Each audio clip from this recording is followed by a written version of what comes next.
Первая выставка недвижимости Армении в Москве. Арарат Парк Хаят. 12 и 13 апреля. Приходите.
Հորիզոնը շարունակում է աշխատանքը, բարև ձեզ։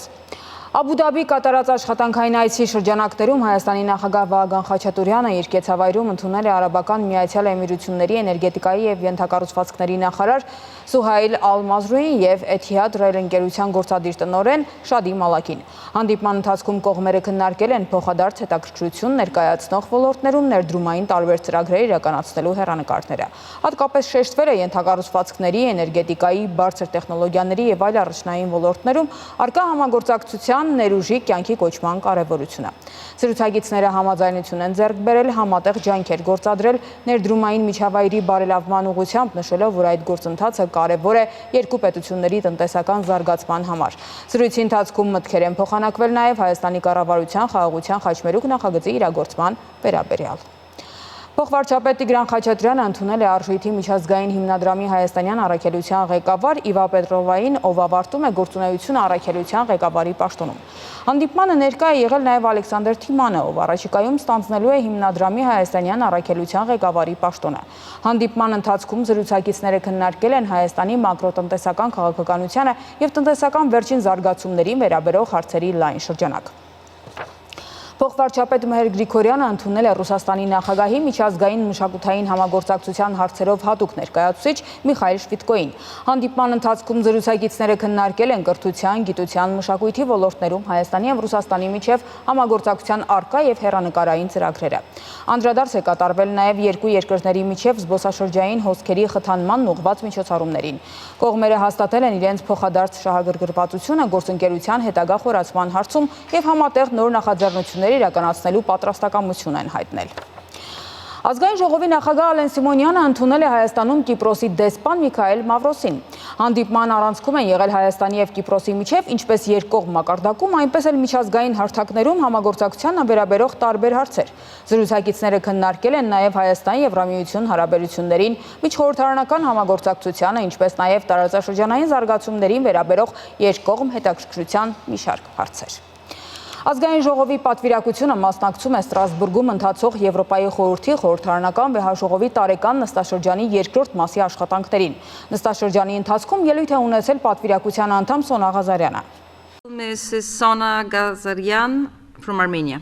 Thank you, Madam President. Տիկին նախագահ, հարգարժան գործընկերներ, արտաքին միջամտությունն այլևս բացառիկ երևույթ չէ։ Այն վերածվում է մշտական ճնշման, անաղմուկ, ռազմավարական և հաճախ անտեսանելի։ Այն չի դրսևորվում բացահայտ ագրեսիայի ձևով։ Արտաքին միջամտությունը մեկ հարված չէ, այլ ռազմավարություն, ապա տեղեկատվական արշավներ, որոնք կասկածներ են սերմանում մեր ընտրություններում, կիբերհարձակումներ, որոնք խարխլում են վստահությունը մեր հաստատությունների նկատմամբ, ֆինանսական խողովակներ, որոնք թափանցում են քաղաքական դաշտ և նպատակային փորձեր ներսից բևեռացնելու և ապակայունացնելու բաց հասարակությունները։ Վերջերս գնալով ավելանում է մտահոգությունն այն մասին, թե ինչպես են TikTok-ը և նման հարթակներն ու սոցիալական մեդիայի այլ ձևերը ազդում ընտրությունների արդյունքների վրա։ Հայաստանում ևս մենք բախվում ենք նմանատիպ մարտահրավերների։ Varieties of Democracy նախաձեռնությունը արձանագրել է, որ արտաքին միջամտությունն առկա է նաև Հայաստանում, լրատվամիջոցների միջոցով, որոնք ֆինանսավորվում են երրորդ կողմից։ Որպես օրենսդիր ես արձագանքում եմ երկու առանցքային ուղղությամբ՝ օրենսդրական նախաձեռնություններ, ֆինանսավորման թափանցիկությունը ապահովելու համար և մեդիա գրագիտության զարգացման ներդրումներ դեռ վաղ տարիքից։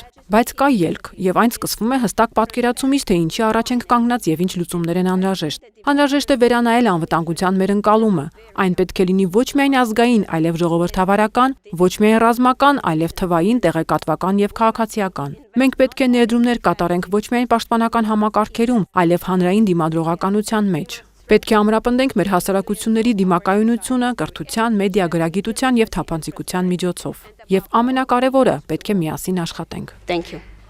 Ազգային ժողովի եվրոպական ինտեգրման հարցերի մշտական հանձնաժողովի նախագահ Արման Եղոյանը ընդունել է Կոնրադ Ադենաուեր հիմնադրամի Եվրոպայի եւ Հյուսիսային Ամերիկայի գրասենյակի ղեկավար Լարս Հենզելին։ Նա անդրադարձել է Հայաստանի եւ Ադրբեջանի միջև խաղաղության պայմանագրի շուրջ ընթացող բանակցություններին, նաեւ Հայաստան-Թուրքիա հարաբերությունների կարգավորման գործընթացին։ Արման Եղոյանը բարձր է գնահատել տարածաշրջանում երկարատև խաղաղության ու կայունության հաստատման հարցում Եվրամիության եւ հատկապես Գերմանիայի դերակատարությունը։ Աշխատանքային այցով Սլովենիայում գտնվող Հայաստանի արտաքին գործերի նախարարության գլխավոր քարտուղար Դավիթ Կարապետյանը հանդիպում է ունեցել ԼԵԴ-ի ռազմավարական համաժողովի վարչության պետ Պետեր Գրկի հետ։ Հանդիպման ընթացքում զրուցակիցները անդրադարձ են կատարել տարածաշրջանային եւ աշխարհաքաղաքական վերջին զարգացումներին։ Կողմերը քննարկել են երկուստեք հետաքրքրություն ներկայացնող մի շարք հարցեր, կիսվել են համաժողովների կազմակերպման փորձով, ինչպես նաեւ քննարկել Երևանյան երկխոսության եւ ԼԵԴ-ի ռազմավարական համաժողովի միջև համագործակցության հեռանկարները։ Ազգային ժողովի գիտության, կրթության, մշակույթի, սփյուռքի, երիտասարդության եւ սպորտի հարցերի մշտական հանձնաժողովի այսօրվա նիստում ներկայացվել է հեռուստատեսության եւ ռադիոյի հանձնաժողովի 2024 թվականի գործունեության եւ տեսալսողական մեդիայի ոլորտում տեղեկատվության ազատության վիճակի մասին տարեկան հաղորդում։ Հեռուստատեսության եւ ռադիոյի հանձնաժողովի նախագահ Տիգրան Հակոբյանը ավելի շատ անդրադարձել է խնդիրներին, որոնք իր գնահատմամբ շուտապույտ լուծումներ են պահանջում։ Առաջինը եւ ամենակարևորը մենք շատ ենք խոսացել դրա մասին եւ դուք գիտեք այդ խնդիրը, կիսում եք այդ մտահոգությունները, դա կարգավորման շրջանակների ընդլայնումն է եւ կանոնակարգերի ներդաշնակությունը։ Եվ մենք նկատի ունենք ավանդական մեդիան, որը այսօր կարգավորվում է այս կամ այն չափով, դա հանրային մուլտիպլեքսում լիցենզավորված կազմակերպություններն են, դա հեղինակազորված տեսալսողական ծառայություններ մատուցողներն են եւ դա ցանցային օպերատորներն են։ Թվով մոտ 130 իրավաբանական անձ եւ որոնք այսօր արդեն նրանք չեն կազմում տեսալսողական մեդիայի մեծամասնությունը։ Եվ բոլոր չափումների համաձայն եւ աշխարհում եւ Հայաստանում հասարակությունը, բնակչությունը, քաղաքացիները տեղեկատվության մեծ մասը ստանում են համացանցի միջոցով։ Համացանցում գործում են տասնյակ, այսպես կոչված TV-like հեռարձակողներ, հեռուստանման, որոնք կարգավորումից դուրս են եւ այն վտանգները, որը մենք այսօր ունենք, սպառնալիքները կապված եւ տեղեկատվական անվտանգության հետ, եւ լեզվական, եւ երեխաների վրա ազդեցության մտավոր եւ հոգեկան առողջության, եւ ապատեղեկատվության, եւ ճշտամանքի խոսքի դուք շատ լավ գիտեք, առաջին հերթին գեներացումը համացանցում։ Ամբողջ աշխարհում այս խնդիրը արդեն սկսել է լուծվել, մեր մոտ նույնպես դա պետք է անել։ Մենք մոտորապես հաշվարկեցինք ինչքան այդպիսի հարթակներ ունենք համացանցում, ըստ աշխարհում կամ Եվրոպայում ընդունված չափորոշիչների, դա խմբագրական քաղաքականությունն է, դա օրեկան ինչ որ քանակի հաղորդումներն են, օրինակ 6 ժամից ոչ պակաս, դա հաղորդացանկն է, դա հետևորդների թիվն է սոցիալական ցանցերում, Facebook-ում, YouTube-ում, եւ մենք ստացել ենք Հայաստանում մոտ 40 այդպիսի հեռուստանման հարթակներ, որոնք մեր կարծիքով պետք է պարտադիր կանոնակարգվեն։ Երկրորդը դա ատելության խոսքի եւ ապատեղեկատվության դեմ պայքարն է, հստակ չափանիշների շնորհիվ, որի մասին եւս մի քանի անգամ խոսացել ենք։ Ցավոք մենք այսօր չունենք նույնիսկ ատելության խոսքի սահմանումը եւ այդ պատճառով մենք մի քանի անգամ դատարաններում պարտվել ենք մեր իսկ հարուցած գործերը, վճռները ըստ ՍԵՊԱ-ի պահանջների մենք արդեն պետք է ունենայինք այս տարվա սկիզբ ատելության խոսքի սահմանումը, բայց ցավոք մենք դա դեռ չենք ստացել, դա հանձնաժողովի իրավասություններից դուրս է, երբ որ մենք կստանանք այդ սահմանումը եւ դուք մենք կարող ենք դա իմպլեմենտացնել արդեն մեր օրենսդրության մեջ եւ հստակեցնել եւ կարողանալ ավելի էֆեկտիվ պայքարել ապատեղեկության եւ ատելության խոսքի դեմ։ Ուզում եմ հասկանալ ումից ենք սպասում եւ ինչի ենք սպասում եւ ինչքան պիտի սպասենք եւ նաեւ ոնց որ թե այսինքն ինքը ընդունված կա, ասեցիք սեպայով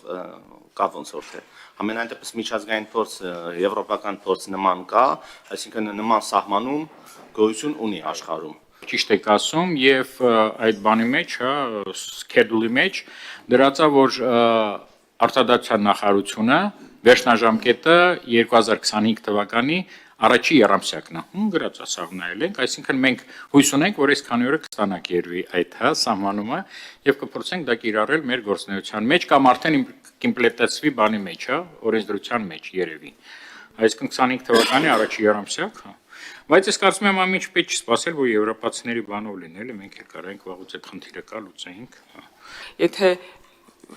չի ստացվում ատելության խոսքի հետ կապված խնդիրները հասցեագրել հեռուստատեսություններում։ Հիմա ինչ տարբերություն, որ եւս 40 մեդիա տանք ու վերահսկի այս հանձնաժողովը ու չկարողանա եւս 40-ի խնդիրը հասցեագրել։ Ավելի մեծ տարբերություն կա հանրային մուլտիպլեքսում գործող հեռուստաընկերությունների բովանդակությամբ, որոնք վերահսկվում են եւ ոչ։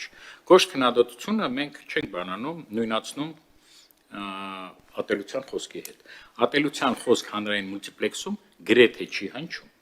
Շատ կոշտ քննադատություն ատելության խոսքը հնչում է մենակ այն հարթակներում, որոնք չեն վերահսկվում։ Եթե նրանք սկսեն վերահսկվելը եւ պարտադիր չի հանձնաժողովի կողմից։ Մենք խոսում ենք վերահսկողության ինստիտուտի մասին, ապա նրանք ստիպված կլինեն այդ կանոնները պահպանել քիչ թե շատ։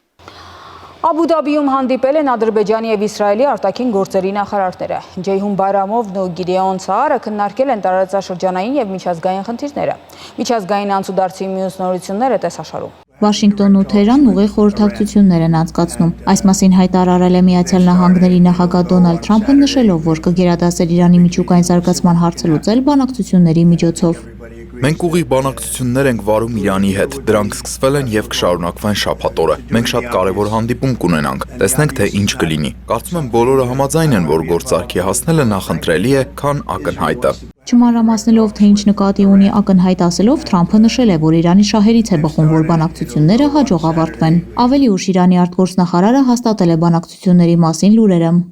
Իրանն ու Միացյալ Նահանգները կհանդիպեն շաբաթ Օմանում բարձր մակարդակի ոչ ուղիղ բանակցությունների համար։ Սա եւ հնարավորություն է եւ փորձություն։ Գնդակն ամերիկյան դաշտում է։ Լրատվամիջոցների տեղեկություններով բանակցություններին կմասնակցեն Իրանի արտաքին գործերի նախարար Աբբաս Արաղչին եւ Միացյալ Նահանգների նախագահի Մերձավոր Արևելքի հարցերով հատուկ բանագնաց Սթիվ Ուիթքոֆը։ Իսրայելը Միացյալ Նահանգներին դիտարկում է որպես միջնորդ, որը կարող է օգնել նրան խուսափել Սիրիայի հարցով Թուրքիայի հետ հակամարտությունից։ Այս մասին հայտարարել է հրեական պետության վարչապետ Բենյամին Նեթանյահուն ԱՄՆ նախագահ Դոնալդ Թրամփի հետ հանդիպման արդյունքներով։ Քննարկել ենք նաև իրավիճակը Սիրիայում։ Մենք բարիդրացիական հարաբերություններ ունենք Թուրքիայի հետ, որոնք վատ թարացան եւ մենք չենք ուզում տեսնել, որ Սիրիան օգտագործվի որևէ մեկի, այդ թվում Թուրքիայի կողմից, որպես Իսրայելի վրա հարձակվելու հենակետ։ Թուրքիան Միացյալ Նահանգների հետ լավ հարաբերություններ ունեցող երկիր է։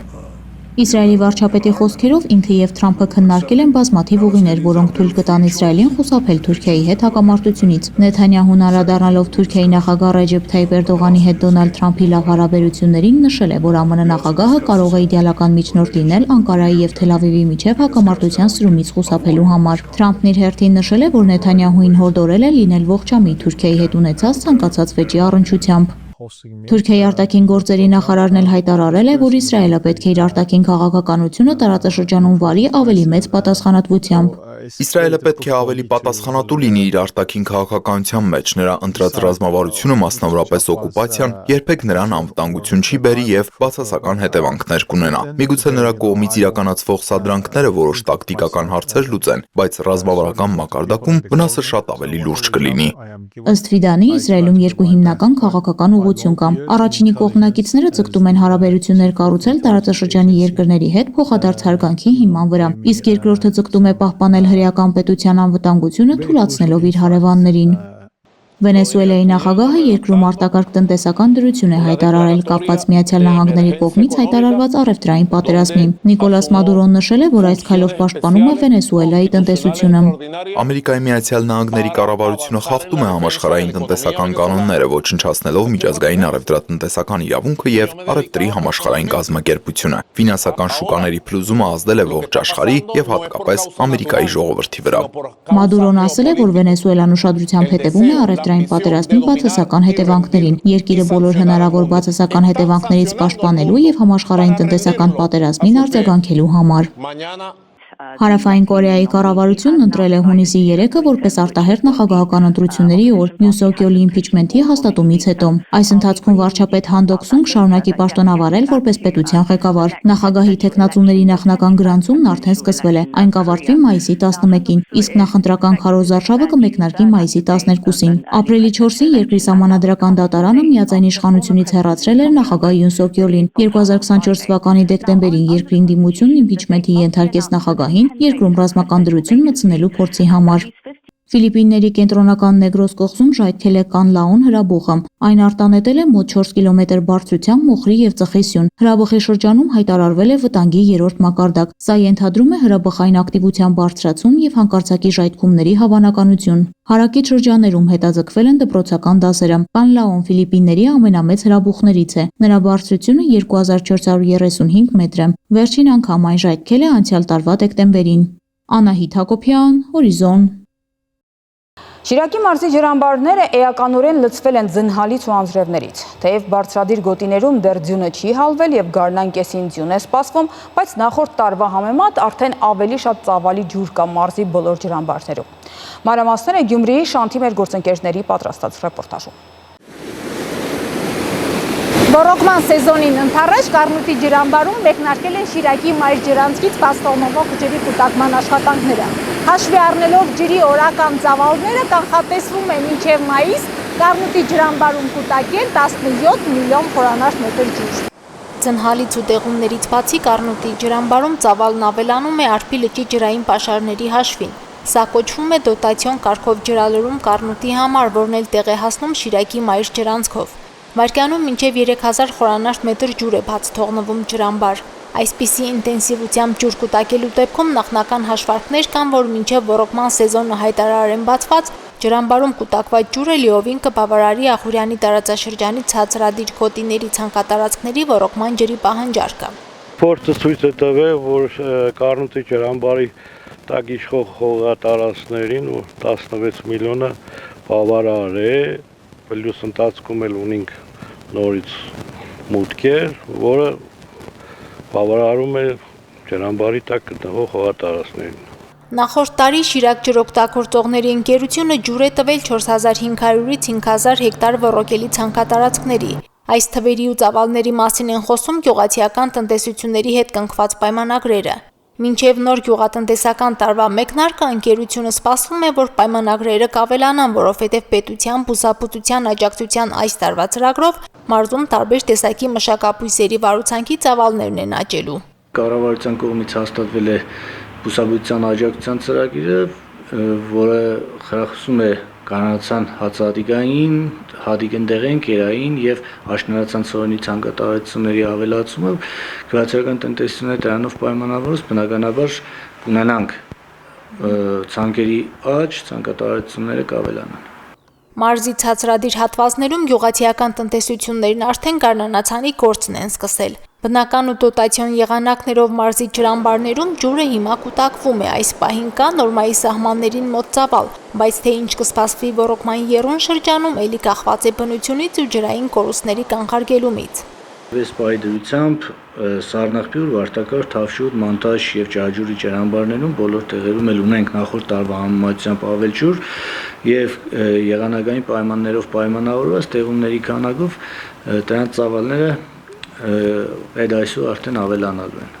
Մարզում մայիս-հունիսին է սպասվում ձնհալը, մասնակիցներն այդպես են ասում ու այդ ընթացքում է ջրամբարներում ջրի ծավալ ավելանում։ Վարդակարի ջրամբարում որոշակի քանակի ջուր կա, իսկ Սառնախբյուրում ջրալարումներ դեռ չկան։ Առայժմ մերյալ ծավալի ջուրն է, որով գնացել է ձմեռացման։ Փառք Աստծո, այս տարի Վարդակարի ջրամբարում ունենք մուտք 250 լիտր վայրկյանում եւ ունենք կուտակված մոտավորապես 1.5 միլիոն խորանարդ մետր ջուր, իսկ Սառնախպյուրի մասով կարող եմ ասել, որ ցանհալքը հələ չի սկսվե, այնտեղ սառած է, բարձր է, որտեվ այնտեղ այս պահին տատար է։ Սպասենք տեղումներին եւ ցանհալքին։ Մոնտաժի ջրամբարում այս պահին եւս նախորդ տարվա համեմատությամբ ավելի ջուր կա կուտակված, ճիշտ է, տարբերությունը շատ չէ, բայց նախորդ տարվա համեմատությամբ շուրջ 1 միլիոն խորանարդ մետրով ավելի ջուր կա կուտակված եւ դա հնարավորություն է տալիս, որ այն սեզոնին, երբ որ ջրապահանջարկ կա, անհրաժեշտություն կա ջրի, այդ սեզոնին ավելի շատ ջուր կունենանք կուտակված։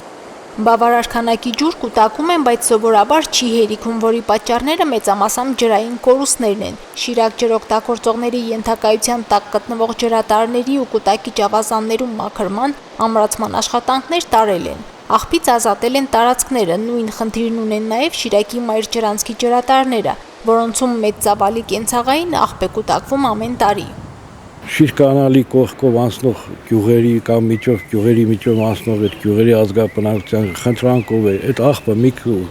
լցնեք այդ կանալը ամբողջությամբ գնում է կառնուտի ջրամբարը։ Աղբամանները դրած է, որ գյուղով անցնում ես աղբամանները դրած է։ Աղբը փոխանակ շիրկանալը ուղղորդեք աղբամանները, դժվար է ինչ է։ Ամեն տարի մաքրում ենք այդ պլաստիկ շշերը, որը թունավորում է։ Ջրամբարներում տեխնիկական վիճակի ուսումնասիրություններ եւս ամեն տարի կատարվում են, դրանցում վերակառուցման, վերանորոգման լուրջ աշխատանքներ են անհրաժեշտ։ Պատվարի ամրացում է իրականացվում միայն Արփիի ջրամբարում, որով պայմանավորված ջրի մակարդակը նվազեցվել է։ Մինչև ռոռոկման սեզոնը աշխատանքները կավարտվեն։ Մարինե Դիրբինյան, Արտյոմ Խաչատրյան, Հորիզոն։ Ավարտվեց Հորիզոնի այս թողարկումը, կարճատև դադար, որից հետո մենք վերադառնանք այլ տեղեկատվությամբ։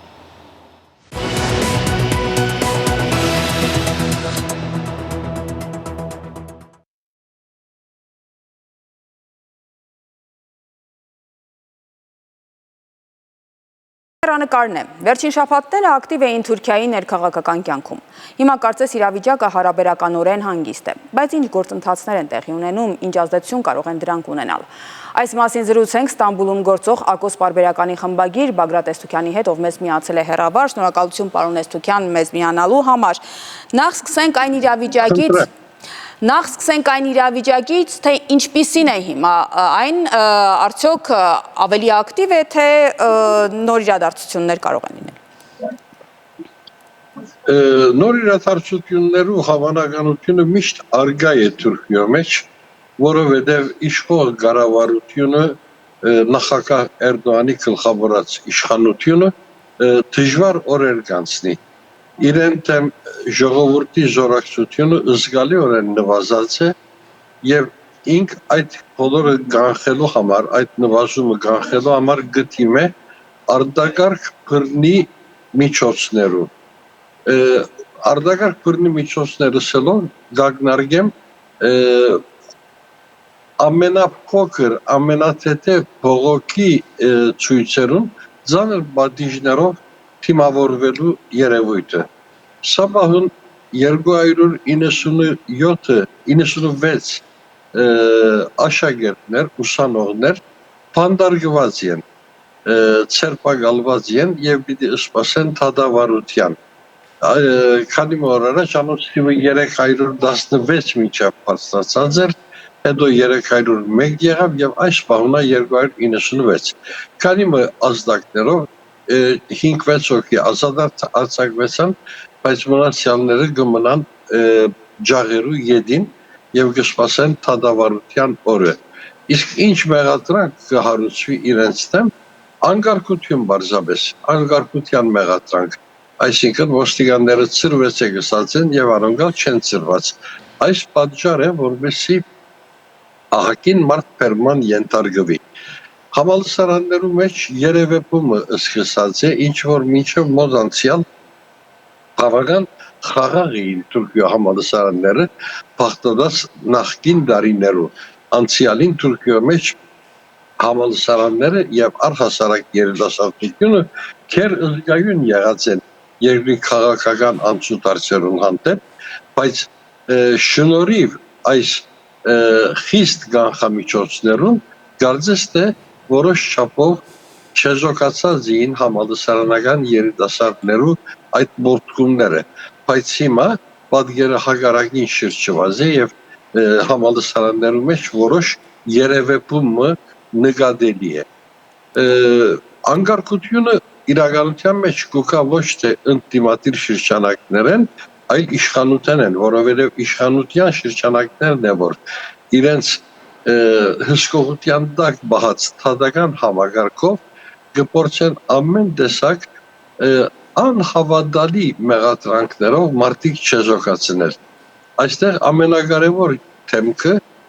Իստանբուլի քաղաքապետն էր, Իստանբուլի քաղաքապետը, որ նախորդ բոլոր ընտրություններում հաղթանակով դուրս եկած էր իր մրցակիցներուն դեմ եւ հիմա անգահավակներ նախագահության տեխնազու դառնալու իր անդամակցած ժողովրդի հանրապետական կուսակցությունը որոշում կայացուց, որ իր նախագահի տեխնազուն բիդլա Իստանբուլի քաղաքապետը Էքրեմ Իմամօղլուն։ Հիմա այսպիսի իրավիճակում, երբ որ իշխանությունները այդ գործողություններն են ձեռնարկում, մյուս կողմից էլ տեսնում ենք, որ նաև համալսարաններում է ակտիվությունը տարածվում,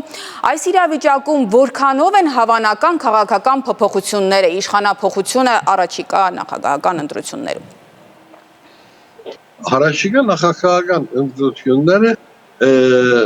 իր փուն թվականով 2028-ին պիտի կայանան, բայց ընդդիմությունը կպահանջի կանխահաս ընտրություն։ Եթե կանխահաս ընտրություն կամ նույնիսկ եթե ճշտված թվականին ընտրություններ տեղի ունենան, շատ հավանական է, որ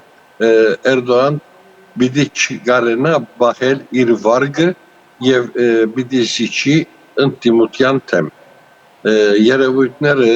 հանրային կարծիք շոշափող հարցախույժները այս դրամատրությունը կստեղծեն, այդ կբարձեն ժողովրդին դիմացալ, այսինքն հավանաբար իշխանափոխությունը տեղի պիտի ունենա, եթե ոչ կանխահաս, կոնե ճշտված թվականին, այսինքն 2028-ի քառնան,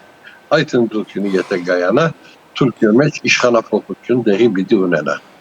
Ինչպես նկատել էինք, Իմամօղլուի դեմ այս իրադարձությունները նոր չէ, որ սկսվել են, դեռ քաղաքապետի ընտրությունների ժամանակ արդեն կային, նույնիսկ կրկնակի ընտրություն տեղի ունեցավ եւ Իմամօղլուն նորից ընտրվեց։ Հիմա Իմամօղլուի նկատմամբ նաեւ այլ գործողություններ արվեցին, նրա դիպլոմը անվավեր ճանաչվեց։ Այս իրավիճակում որքանով կկարողանա առավել հզոր գտնվել Իմամօղլուն եւ առաջիկա ընտրություններում մասնակցել։ Դեսեք, բոլոր այս ճնշումները Իմամօղլուի վարկը փաստացնող հետևանք կստեղծեն։ Այսինքն որքան որ այսպես արհեստական արկերկներ հարուցվի իր թեմ, ժողովրդին մեջ Իմամօղլուի հանդեպ համակրանքը կբարձրանա։ Սա զրկված անձի զորակցելու հոգեբանություն մնե նաև։ Ինչ որ այդ հոգեբանութենեն անցյալին օգտված էր այսօրվա նախագահը։ Անալ իր գարկին որոշ ջնշումներու դիմաց միշտ զրկանքներ աբրազեն եւ այդ զրկանքները իրեն նվաստած էին։ Այսօր կարծես թե բանությունը գգրտնվի հագարակ դեպքով։ Ինք բռնակալ մի եղած այսօր անցյալին դուժած նախագահը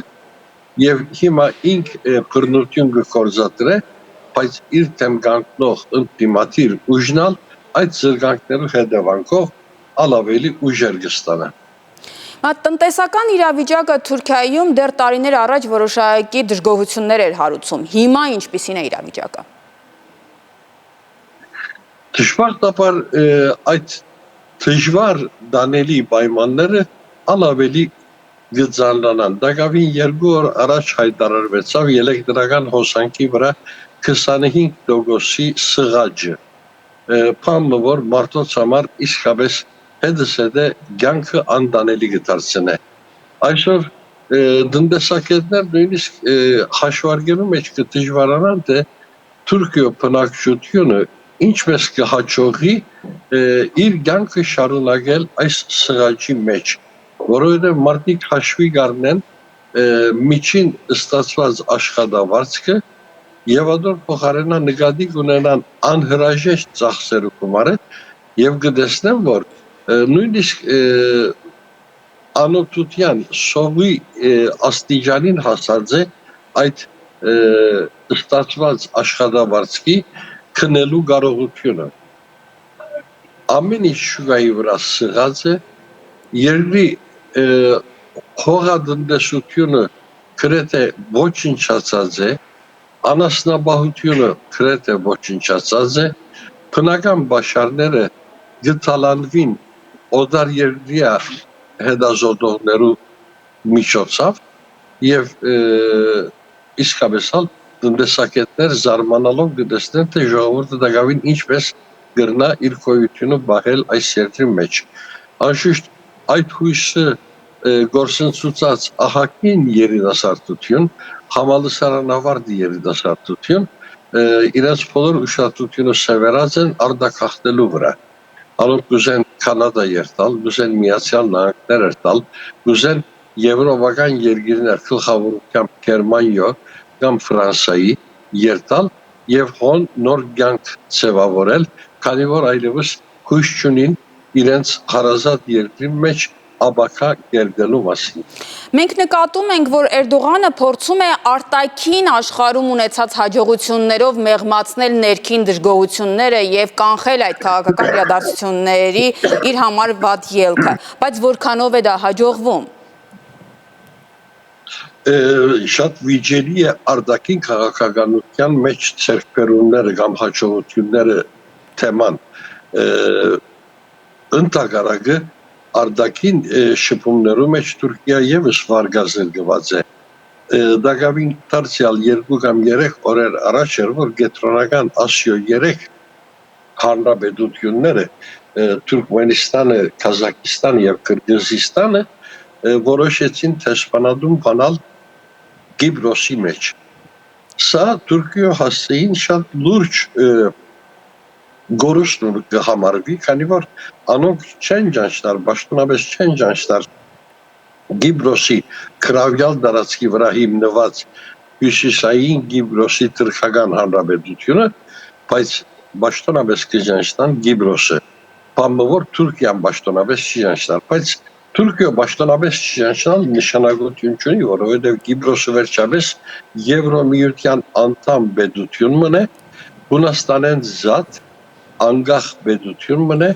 այդպես էր Թուրքիայու քրավում են առաջալ 1974 թվականին առաջալ Կիպրոսը անգախ պետություն մներ, բայց Թուրքիան երբեք այս գաղափարին հետ չէր գրծած համոզվել։ Այդտեղը համարած էր Հունաստանի ենթակա գառույցը, բայց համաշխարհային դիվանագիտական ըմբռնումը այդպես չմերձենար այդ խնդրին, հետևաբար մարդիկ կշփվին Կիպրոսի պետության հետ առանց նկատի ունենալու այդ գղզիի քրավյալ հյուսիսային հատվածը, որ իբրև թե դե ֆակտո զատ հանրապետություն մնե։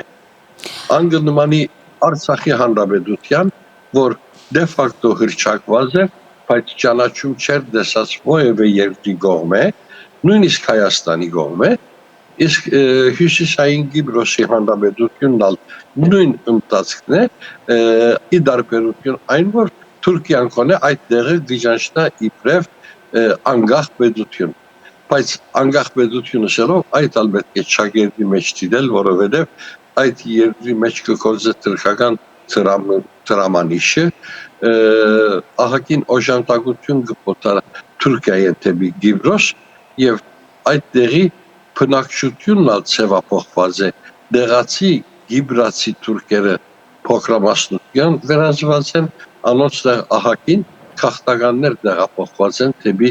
Կիպրոս Թուրքիայեն եւ այդտեղի բնակչության հավասարակշռություններն ալ խանգարված են այլևս։ Արդյոք հայ համայնքը միասնական մոտեցում ունի Թուրքիայում տեղի ունեցող ներքին իրադարձությունների մասին։ Ոչ, դժվար է միասնական մոտեցում, բայց կրնանք մեծամասնության հագումներուն մասին խոսիլ։ Այդ ասելով ես կարգնարկեմ, որ Թուրքիա Սաբահուն Թուրքիո բնակ հայերու մեծամասնությունը հետսեդե ընտիմության գզորակցին, ընտիմության զորանալու ցկտում ունին, բայց համայնքի իշխանությունները այդ ամբողջի մեջ փոքրամասնություն մգազմող համայնքի ղեկավարող տասագարկը հավատարիմ է իշխանության եւ անոնք կուզեն իշխանության զուգահեռ գեցված որտեքրել, բայց ժողովրդի մեծամասնությունը նույն գարզիկին չէ։ Դուք ինչպես եք դիտարկում հայ-թուրքական հարաբերությունները եւ այս իրավիճակում դրանք ինչպիսի ազդեցություն կարող են ունենալ դրանց վրա։ Սաբահուն արդեն Թուրքիա-Հայաստան հարաբերությունը գրեթե գոյություն չունի։ Գրեթե գոյություն չունի գսեմ, որովհետեւ ի ըսպար դուրս եկավ երկու բանակնացներու հանդիպումները, գիտեք Ռուբեն Ռուբինյան եւ Սերդար Կլիչ, երկու պետությունները ներկայացնելով հերթական շփումներ ունեցան, բայց անոնցմեալ որևէ արդյունք դուրս չեկավ։ Թուրքիան դակավին գիշարնակե Հայաստանի թեմ շրջապագում կործատրել, շրջապագման մեջ կբահե Հայաստանը, սահմանը պագե եւ այդ ուղղությունով որևէ աշխատության մասինալ աբացույցը, արձագանքը, լսումը դեղի չունենար։ Գարձեստա այդպիսի խնդիրը գոյություն չունի ըստ Թուրքիա։ Նախորդ ամիսներին հանդիպում տեղի ունեցավ, մենք տեսանք, որ վերջին շրջանում նաև Մարգարայի այդ կողմից սահմանը բացվեց դեպի Սիրիա հումանիտար օգնություն տանելու համար, բայց այս իրադարձությունները արդյոք չեն նպաստում նրան, որ գոնե նախապատրաստական աշխատանքներ լինեն հնարավոր իրավիճակում հարաբերությունների կարգավորման համար։ Դեսեք, անշուշտ մենք չենք կրնարկիտնալ, թե պետական մագարտակով ինչ աշխատանք դարվի, քանի որ այդ նյութերը առհասարակ չեն կնարգվիր։ Ոչ նախարարությունները հայտարարություններ գնեն, ոչ ալ մամուլը կանտրատարնա այս նյութերուն։ Այս մասին խորհրդակցող շնագակիրներ առհասարակ չկան։ Միայն մենք ենք, որ այս նյութերը կշոշափենք հայ մամուլ, բայց մեր խոսքերն ինչ արձագանքի գարժանանան ընդհանուրին կողմը, ադալ հստակ չէ։ Մեր բնդումներուն եկած փոխադարձ խոսքեր ընդհանրապես չենք տեսել։ Հետևաբար դեղյակ չենք, միգուցե արտաքին գործոս նախարարության սահմաններում մեջ որոշ աշխատանքներ կդարվին, բայց որքան ադեմ որ այդ աշխատանքները չեն հրապարակվիր, մենք արդեն դեղյակ չենք։ Այստեղ էին թուրքական լրատվամիջոցների մի շարք ներկայացուցիչներ եւ բնականաբար վերադառնալուց հետո անդրադարձներ են եղել տարբեր։ Ընդհանուր առմամբ դիտարկումները ինչպիսին էին Հայաստանում տեղի ունեցած հարցազրույցներից հետո։ Հայաստանում տեղի ունեցած հարցազրույցները դիտարկումները կարելի է բաժնել երկու մասի։ Մեկ մասը արդեն կանխաբաշարված միտքերով լեցուն մարդիկ էին, որոնք նաև շփումներ ունեին Ադրբեջանի հետ եւ անոնք իրենց տեսած բոլոր թրական զարգացումները եւս հարցական կդան կասկածի դակտրին։ Իսկ անոնք փոխարեն այդ խմբագին մեջ կար ինտիմատիվ մամուլի ներկայացուցիչներ կամ ավելի ճիշտ ասած անկախ մամուլի ներկայացուցիչներ, որոնք ավելի թրական մերձեցումով խոսեցան թե վարչապետ Փաշինյանի ելույթին մասին եւ թե ընդհանրապես Հայաստանի մեջ տիրող իրավիճակին մասին, մերձեցումներուն մասին, հասարակության մերձեցումներուն մասին։ Այն, որ Ադրբեջանը շարունակում է որոշակի ազդեցություն ունենալ Թուրքիայի վրա, մենք տեսնում ենք նաև հայ-թուրքական հարաբերությունների հետ կապված իրավիճակում, բայց նաև հակառակը կա, Թուրքիան ազդեցություն ունի Ադրբեջանի վրա նաև իրենց քաղաքական դաշտում։ Այդուհանդերձ այս իրավիճակը նկատի ունենալով հնարավոր են վերաձևակերպումներ այդ հարաբերություններում, որոնք կարող են նաև նպաստել հայ-թուրքական հարաբերությունների նորմալացմանը։ Ոչ, որովհետև մեկ կողմեն Ադրբեջանի նախագահը 44 օրյա պատերազմի ավարտեն այս կողմ, որտեղ գրած է առավելաբաշտ մերձեցումը, առավելաբաշտ ռազմավարությունը եւ գործե կարելի եղած ամենալ բարձր համեմատությունով փաներ խլել Հայաստանեն։ Սա տարածքներ գրնա ըլլալ, սա իրավունքներ գրնա ըլլալ, սա Հայաստան-Թուրքիա հարաբերություններու բնականոնացումը գրնա ըլլալ։ Այդ բոլորին թեմ Ադրբեջանը բադնեշ ըլլալով կներկայանա մեր դիմաց։ Քիչ առաջ դուք խոսեցաք մարդասիրական օգնության համար, հումանիտար օգնության համար սահմանատուրի բացման խնդիրը, հիշեցնեմ, որ այդ խնդիրը քննարկման լուրջ նյութ դարձավ, լուրջ թեմա դարձավ Ադրբեջանի մեջ, թե ինչպես կլինի, որ Թուրքիան առանց մեր հավանությունը ստանալու սահմանը կպանա նույնիսկ հումանիտար օգնության համար։ Ուրեմն այդտեղ դակավին ծանր գգշրե Ադրբեջանի կորձոնը, Ադրբեջանը դակավին ցայն ունի Թուրքիո վրա, իսկ Թուրքիո ազդեցությունները ինչ են Ադրբեջանի դեմ, միգուցե այնինչ որ տեսանք 44 օրյա պատերազմի ընթացքին, օրինակի համար անօտաչու թուրքչող սարքերը Թուրքիայեն դրամատրված էին, կամ պատերազմի ռազմավարությունը ստանձնած էին թուրքիացի բարձրաստիճան զինվորականներ, սպաներ, բայց անգեթուրս արդեն իսրայելյան զենքի օժանդակությունը արդեն բավարար է Իսրայելի համար։ Այսինքն Թուրքիան այնքան մեծ լծակներ չունի Ադրբեջանի վրա, ինչ որ ան ունի Թուրքիո հանդեպ։ Շնորհակալություն պարոն Էստուքյան, ես հիշեցնեմ իմ զրուցակիցն էր Ստամբուլում գործող Ակոս պարբերականի խմբագիր Բագրատ Էստուքյանը։